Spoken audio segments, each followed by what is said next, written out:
Hello, in this video I'm gonna show you how to change device name on Toshiba 32WA2363DG.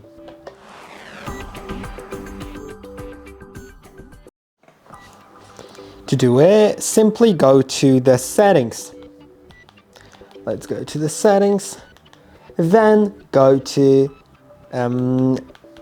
device preferences. Now go to about and you can find device name. Now you can set it by clicking on change to some of the preset names or enter a custom name. I will enter a custom one.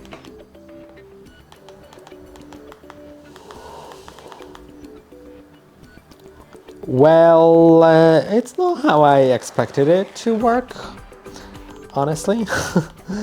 But let's try again. Gonna be Toshiba.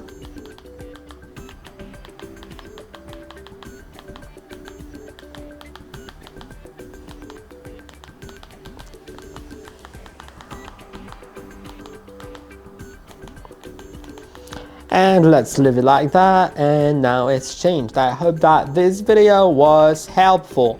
Don't forget to like and subscribe, and see you in the next one.